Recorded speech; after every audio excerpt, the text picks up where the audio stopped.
Okay students, next हम discuss करेंगे chi square test as a test of independence. तो test of independence से मतलब यहाँ पे ये है कि अगर हमारे पास दो एट्रीब्यूट्स हैं तो हम ये चेक करेंगे क्या ये दो एट्रीब्यूट्स आपस में डिपेंडेंट है या इंडिपेंडेंट है। जैसे अभी एक एग्जाम्पल भी हम करेंगे तो उससे और क्लियर होगा कि सपोज करो हम ये देखना चाहते हैं कि फादर की हाइट का क्या उनके चिल्ड्रन, उनके लड़कों के या लड़की की हाइट पर कोई फर्क पड़ता है, या फादर की आईज का कलर और उनके बच्चों की आईज के कलर पे कोई आपस में रिलेशन है या आपस में इंडिपेंडेंट है। इस तरह की जो भी दो एट्रीब्यूट्स हैं, दो लोगों के एट्रीब्यूट्स हैं, उन एट्रीब्यूट्स में आपस में कोई डिपेंडेंसी है या इंडिपेंडेंस है, तो ये भी हम चेक करते हैं काई स्क्वायर टेस्ट की हेल्प से। तो यहाँ पर जो हम काई स्क्वायर टेस्ट में हम ये मान के चलते हैं अपनी नल हाइपोथेसिस के अंदर कि दोनों के दोनों एट्रीब्यूट्स इंडिपेंडेंट हैं। यानी कि मैंने जो हमने डिस्कस किया था काई स्क्वायर ऐसे टेस्ट ऐसे गुडनेस ऑफ इट, उसमें भी हमने माना नल हाइपोथेसिस में हम लेके चलते हैं काई स्क्वायर इज 0। यानी कि काई स्क्वायर 0 का मतलब है कि जो एट्रीब्यूट्स हैं इस केस में यहाँ पर वो आपस में इंडिपेंडेंट है, उनके बीच में कोई भी रिलेशन, कोई भी एसोसिएशन किसी तरह का भी नहीं है। यहाँ पे सॉल्व करने का तरीका भी सेम ही है। हम एक काई स्क्वायर कैलकुलेटेड वैल्यू निकालेंगे और एक काई स्क्वायर हमारी टेबुलेटेड वैल्यू आएगी। अगर कैलकुलेटेड वैल्यू टेबुलेटेड वैल्यू से कम आ गई तो उसके इसमें हम कह देंगे कि नल हाइपोथेसिस हमारी एक्सेप्ट हो जाएगी, और अगर कैलकुलेटेड वैल्यू ज्यादा आएगी टेबुलेटेड वैल्यू से तो हमारी नल हाइपोथेसिस रिजेक्ट हो जाएगी। तो यहाँ पर जो भी हमारे एट्रीब्यूट्स हैं वो एट्रीब्यूट्स एक मैट्रिक्स फॉर्म में हमें गिवन होते हैं, और उस टेबल को हम बेसिकली टेबल होती है मैट्रिक्स फॉर्म में, जिसको हम बोलते हैं basically contingency table. Contingency table के अंदर सपोज करो हमारी इसकी जो साइज है वो आर क्रॉस एस का साइज है, तो उस केस में जो हमारा डिग्री ऑफ फ्रीडम है वो हमारा हो जाएगा r-1 इंटू s-1। ठीक है, तो ये हमारा डिग्री ऑफ फ्रीडम हो जाएगा। लेवल ऑफ सिग्निफिकेंस या तो हमें गिवन होगा, अगर नहीं गिवन होगा तो हम by default 5% level of significance मानकर इन क्वेश्चंस को सिंप्लीफाई करते हैं। तो किस तरह से हमारी जो ऑब्जर्व फ्रीक्वेंसी दी होती है उनकी हेल्प से हम एक्सपेक्टेड फ्रीक्वेंसीज निकालते हैं। Let us see with an example. तो उसके बाद हम क्वेश्चन सिंप्लीफाई करेंगे। काई स्क्वायर टेस्ट का फॉर्मूला वही है, that is chi square is equal to sigma, this is OI minus EI का whole square divided by EI। तो OI ऑब्जर्व फ्रीक्वेंसी हमें गिवन होगी, एक्सपेक्टेड फ्रीक्वेंसी हम निकाल लेंगे, और एक्सपेक्टेड फ्रीक्वेंसी का यानी दो OI माइनस EI का whole square divided by EI और सारा सम कर देंगे, काई स्क्वायर कैलकुलेटेड हमें मिल जाएगा। तो यहाँ पे देखते हैं कि किस तरह से हम एक्सपेक्टेड फ्रीक्वेंसी यानी थ्योरेटिकल फ्रीक्वेंसी निकालते हैं। तो I am taking an example. Suppose करो हमारे पास एक मैट्रिक्स दी हुई है, contingency table can say this is ABCD, यानी कि इसमें दो एट्रीब्यूट्स ABCD। तो हमें इस टेबल की हेल्प से एक्सपेक्टेड वैल्यूज निकालनी है, यानी ये ऑब्जर्व फ्रीक्वेंसी है बेसिकली ABCD। कैसे निकालते हैं? हम पहले इस रो का सम करेंगे, that is A plus B, फिर इस रो का सम करेंगे C प्लस D, इस वाले कॉलम का सम A प्लस C, इस वाले कॉलम का सम यानी सेकंड कॉलम का सम B प्लस D, और इन सबका सम कर दोगे आप, यानी कि इस वाले कॉलम का सम या इस वाले रो का sum, so that comes out to A plus B plus C plus D। So this is written here n। तो ये हमारी ऑब्जर्व टेबल हो गई। एक्सपेक्टेड टेबल कैसे बनती है? This is here. Expected table बनाने के लिए हम सबसे पहले I am just making you, इसको एक बार डिलीट कर देते हैं, फिर समझ में आ जाएगा आपके। So what we do basically, सबसे पहले हम एक 2x2 की ही एक टेबल बनाते हैं, और इस 2x2 की टेबल के अंदर हम नंबर्स लिखेंगे सेल्स में। सबसे पहले यहाँ पे लिखेंगे A प्लस C, यहाँ पर B प्लस D, जो टोटल आया था सम हमारा, रोज का सम, सॉरी कॉलम्स का सम, और A plus D and C plus D here, और total A plus B plus C plus D here. इस सेल में क्या आएगा? इस सेल में आएगा, अगर हम देखें तो ये हो जाएगा A plus B multiplied by A plus C, यानी इस सेल में यानी ये नंबर और इन नंबर, इन दोनों का मल्टीप्लिकेशन और divided by A plus B plus C plus D। Similarly अगर हम इस वाले टर्म की बात करें इस टर्म के अंदर हमें जो मिलेगा this is a plus B और multiply by b plus d और divided by total number, it is a plus B plus c plus d। Similarly अगर हम इस वाले सेल की बात करें तो यहाँ पे मिल जाएगा हमें c plus d, a plus c divided by a plus b plus c plus d और यहाँ पे मिल जाएगा c plus d, b plus d divided by a plus b plus c plus d। So this is our expected frequencies. जिसे अगर हम numerical values लेके अगर हमसे कहा जाए find the expected frequency, so this is something here 2, 10, 6 and 6। तो ये ऑब्जर्व फ्रीक्वेंसी है, एक्सपेक्टेड निकालना है। इस रो का सम हो गया 12, इस रो का सम भी 12 है। पहले वाले कॉलम का अगर हम सम करेंगे that comes out to be 8, 6 plus 2 और सेकंड वाले कॉलम का सम हो जाएगा this is 10 plus 6 equal to 16 और टोटल अगर हम करेंगे दैट इज टोटल फ्रीक्वेंसी 24। तो यहां से हमें एक्सपेक्टेड फ्रीक्वेंसीज जो मिलेंगी दिस इज, अगर हम यहाँ पे वैल्यू लिख दें this is 8, this is 12, this is 16 and this is 12 and this is 24। तो 8 into 12 divided by 24, this is 4. 12 into 16 divided by 24, this is 8. Again 8 into 12 divided by 24, this is 4. And 12 into 16 divided by 24, this is 8. So this is expected frequencies. That is 4, 8, 4, 8. और ये हमारी observation थी 2, 10, 6 and 6। तो contingency table हमें मिल जाती है, यानी कि अब हमें अगर हमसे ये कहा जाए कि find the OI minus EI, तो जैसे मैट्रिक्स के अंदर अगर हम बात करें दो मैट्रिक्स का सब्ट्रैक्शन में हम करस्पॉन्डिंग एलिमेंट्स का सब्ट्रैक्शन करते हैं, तो यहाँ पे हो जाएगा 2 माइनस 4 का होल स्क्वायर, यानी OI मतलब 2 minus 4, 10 minus 8, 6 minus 4, 6 minus 8 and so on. तो हमारे को ऑब्जर्व फ्रीक्वेंसीज यानी कि हमें काई स्क्वायर की वैल्यू निकाल पाएंगे हम एक्सपेक्टेड, और उसके बाद टेबुलेटेड वैल्यू हम टेबल से निकाल ही लेंगे। एक एग्जांपल लेते हैं, from the following table regarding the colour of eyes of father and son test if the colour of son's eye is associated with that of father. क्या सन की eye का कलर फादर की eyes की colour से associated है या नहीं है, ये फाइंड करना है। तो टेबल दी हुई है आई कलर ऑफ सन और यहाँ पे दिया हुआ है इस तरफ this is eye colour of father. तो light and not light, light and not light. तो 741 यानी कि 471 यानी 471 केसेस ऐसे थे जहां पर फादर और सन दोनों की आईज का कलर लाइट था। 51 केसेस ऐसे थे जहां पर फादर की आईज का कलर तो लाइट था पर सन की आई का कलर लाइट नहीं था। 148 केसेस ऐसे थे जहां फादर की कलर का आईज लाइट नहीं था, नॉट लाइट बेसिकली, और सन की कलर का जो भी आई का कलर था वो हमारा लाइट था।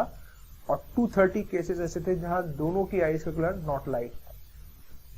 तो यहाँ पे हम इस कॉलम का सम किया तो आया हमारा 522, 148 प्लस 32 इज 378। इस कॉलम का सम हो गया 619 एंड दिस इज 281। तो काई स्क्वायर टेस्ट से हमें ये प्रूव करना है कि इन दोनों की आईज की कलर में कोई एसोसिएशन है या नहीं। तो हमने कहा था नल हाइपोथेसिस में हम ये मान लेते हैं कि एट्रीब्यूट्स इंडिपेंडेंट, यानी कि हम ये मान के चल रहे हैं कि सन की आईज और फादर की आईज के कलर के बीच में कोई एसोसिएशन नहीं है किसी तरह का।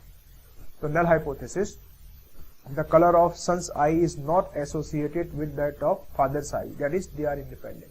ध्यान रखिएगा टेस्ट ऑफ इंडिपेंडेंस के केस में नल हाइपोथेसिस हमेशा ये रहेगी कि दो एट्रीब्यूट जो स्टडी हम कर रहे हैं वो आपस में इंडिपेंडेंट है, उनके बीच में कोई रिलेशन नहीं है, ये हमेशा नल हाइपोथेसिस रहेगी। तो हमने अब कंटीजेंसी मैट्रिक्स दी हुई है, इस कंटीजेंसी मैट्रिक्स से हमने एक्सपेक्टेड फ्रीक्वेंसी निकाल ली। 512, 378, 219, 281 and this is 900 basically। तो जैसे हमने प्रीवियसली डिस्कस किया था, हमने ये सारी की सारी फ्रीक्वेंसीज कैलकुलेट कर ली। जिस पल्स अगर हम इसको A1 A2 B1 B2 मान लें, तो ये जो हमारी सेल है ये हमारी कहलाएगी A1 B1। मैट्रिक्स में आपने पढ़ा होगा, this is A1 B1। A1 B1 is 619 multiply by 522 divided by 900, this is 359.02, this is written here. ये सेल हमारी जाएगी A1 B2। A1 B2 निकालने के लिए 281 मल्टीप्लाई बाई 522 डिवाइडेड बाई 90, तो 162.98। This cell is A21। A21 is 619 multiplied by 378 divided by 900, this is 259.98, and similarly A2B2, this comes out to be 118.02 chi square। OI minus EI का summation है, OI minus EI का whole square divided by EI। तो ये हमारी सारी values expected values हो गई, और ये हमारी ऑब्जर्व फ्रीक्वेंसीज हैं। तो हमने करस्पॉन्डिंग एलिमेंट्स को सब्ट्रैक्ट किया हुआ है, तो 471 माइनस 359.02 का whole square divided by 359.02। Summation को भी एक्सपेंड किया, 4 वैल्यूज है तो 4 वैल्यूज यहाँ पे हमें मिलेंगी। सिमिलरली 51 माइनस 162.98 का whole square divided by 168.98, similarly third one and similarly fourth one. इन सब का जब एडिशन हमने किया, this comes out to be 266.34। This is ये हमारी वैल्यू होगी काई स्क्वायर कैलकुलेटेड। हम काई स्क्वायर टेबुलेटेड निकालेंगे, तो काई स्क्वायर टेबुलेटेड के लिए हमें डिग्री ऑफ फ्रीडम चाहिए और लेवल ऑफ सिग्निफिकेंस चाहिए। तो लेवल ऑफ सिग्निफिकेंस तो हमें गिवन ही नहीं है, तो हमने कहा था अगर लेवल ऑफ सिग्निफिकेंस गिवन ना हो तो उस केस में हम 5% लेवल ऑफ सिग्निफिकेंस यानी 5% एरर एक्सेप्ट कर लेते हैं। तो chi square tabulated at 5% level of significance and, ये मैंने अभी बताया था, जो डिग्री ऑफ फ्रीडम होता है दिस इज R-1 S-1। जो हमारी कंटीजेंसी मैट्रिक्स है this is R cross S की टेबल है, तो यहाँ पर 2 क्रॉस 2 की थी, तो 2-1 into 2-1, that is 1 degree of freedom is 3.814। ये वैल्यू भी फिर से टेबल से आई है। अगर आप देखो 1 डिग्री ऑफ फ्रीडम पर 5% लेवल ऑफ सिग्निफिकेंस का स्क्वायर 0.05 निकालोगे, that is 3.841। So this value is here. This value is here. 3.841। तो हमारी काई स्क्वायर कैलकुलेटेड की वैल्यू आई थी 266, दैट इज 266.34, और टेबुलेटेड वैल्यू है 3.841। तो कैलकुलेटेड वैल्यू टेबुलेटेड वैल्यू से बहुत ज्यादा आई है, तो हमारी जो नल हाइपोथेसिस है वो रिजेक्ट हो गई। So conclusion लिखेंगे हम, conclusion, since the calculated value of chi square is greater than tabulated value of chi square, H0 is rejected। यानी नल हाइपोथेसिस हमने रिजेक्ट कर दी।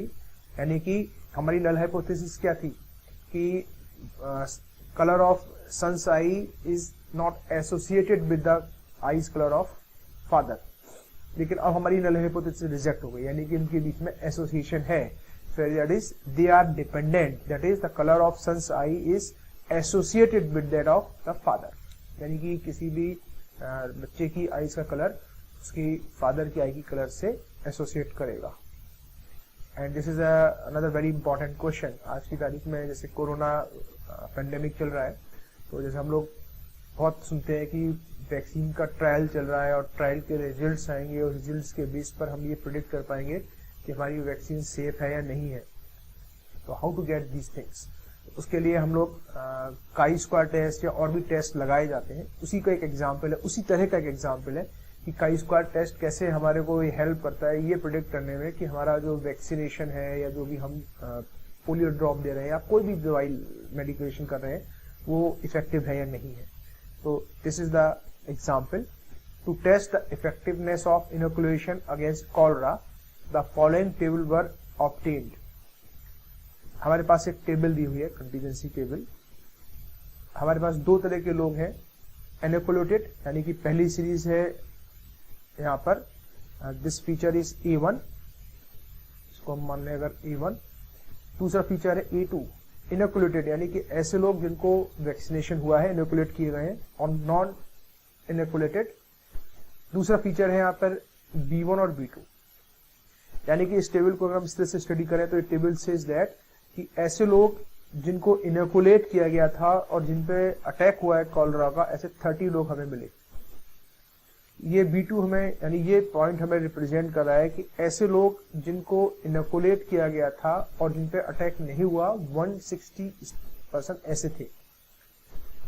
नॉन इनोकुलेटेड एंड अटैक 140 लोग ऐसे मिले कॉलरा के जिनको हमने वैक्सीन यानी इनोकुलेट नहीं किया था और वो उनको कॉलरा हो गया।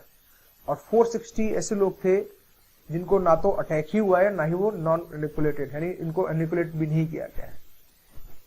Can I use chi-square test to defend or refute the statement that inoculation prevent attack from cholera? इसी तरह की जो टेस्टिंग है वो टेस्टिंग हमारी जब भी कोई नई वैक्सीन आती तो की जाती है। जैसे सपोज करो उन्होंने एक सैंपल ले लिया, 10,000 पीपल पे हम एक्सपेरिमेंट करेंगे, तो 10,000 लोगों को वैक्सीनेशन नहीं होता। 10,000 में कुछ वैक्सीनेशन फ्रॉड होती है, यानी कि फर्जी होती है, डमी, पता ही चलता कि केवल पानी का इंजेक्शन या डिस्टिल वाटर का इंजेक्शन या विटामिन का कोई इंजेक्शन लगा के छोड़ दिया। और उन सारे लोगों को ऑब्जर्व करते हैं, उनको एक्सपोज कराया जाता है कोरोना से कि क्या इफेक्ट आया है, लेट अस सी। फिर टेबल बनाई जाती है, टेबल बना के चेक करते हैं कि व्हाट इज द पॉसिबिलिटीज कि उन लोगों को क्या, कितनों को कोरोना हुआ, क्या हुआ, वो सारी डाटा फिर रिकॉर्ड होते हैं। और रिकॉर्ड होने के बाद फिर इसमें टेस्ट लगाए जाते हैं। chi-square लगता हो, मैं ऐसा नहीं कह रहा हूँ, but we apply the test, और टेस्ट लगाने के बाद जो भी कंक्लूजन आता है हम उस कंक्लूजन पे पहुंचते हैं। May be chi-square test use होता हो तो ये हो सकता है, ये भी होता। तो now null hypothesis, null hypothesis में हमने हमेशा एक चीज मानी थी कि chi-square इज 0, यानी कि बोथ आर इंडिपेंडेंट, यानी कि अटैक बाय द कॉलरा और इनोकुलेशन, ये दोनों के दोनों इंडिपेंडेंट है, यानी कि इनोकुलेशन से कॉलरा के ऊपर कोई इफेक्ट नहीं पड़ा, कॉलरा होगा ही होगा। तो हमने यहाँ पे माना null hypothesis, the inoculation does not prevent attack from cholera, ये हमारी नल हाइपोथेसिस है, क्योंकि दोनों एट्रीब्यूट इंडिपेंडेंट है। इनोकुलेशन का अटैक से कोई लेना देना नहीं है। We are assuming that under S not the expected frequencies. Expected frequencies निकालने के लिए वही हमने कंटीजेंसी टेबल से वैल्यू निकाली है। दिस इज, इस पूरे रो का सम आया, this is 190, 140 plus 460, this is 600, 30 plus 140 170, 160 plus 460 320, और टोटल इज 790। तो टोटल 790 का डेटा हमारे पास था। तो हमने अगेन, अगर हम इस फीचर को मान रहे हैं A1, this is A2, this is B1 and this is B2, तो हमने वही A1 B1 निकाला 170। जैसे हमने अगर इसको देखें टेबल में तो this is 190, this is 170, this is 620 and this is 600 and total was 790। Value calculate करिए। What is the value of A11? What is the value of A1B2? A1B2 is 620 multiplied by 190 divided by 790. A2B1, this is here, and A2B2, this is here. So we calculated all these values and putting them here. Now calculating chi-square. तो chi-square में हमने इसको values को लिख लिया. This is 30, 160, 140 and 640, और corresponding ये values सारी की सारी हमने जो एक्सपेक्टेड फ्रीक्वेंसीज निकाली उनको लिख लिया। और जैसे प्रीवियस क्वेश्चन में मैंने लिखा था, आप चाहे तो वैल्यूज को इस तरह से भी लिख सकते हो, this is acceptable, but I wrote these values like this. And now chi-square calculated. chi-square calculated is summation OI minus EI whole square divided by EI, और आप इसको सिंप्लीफाई करोगे that comes out to be 4.863।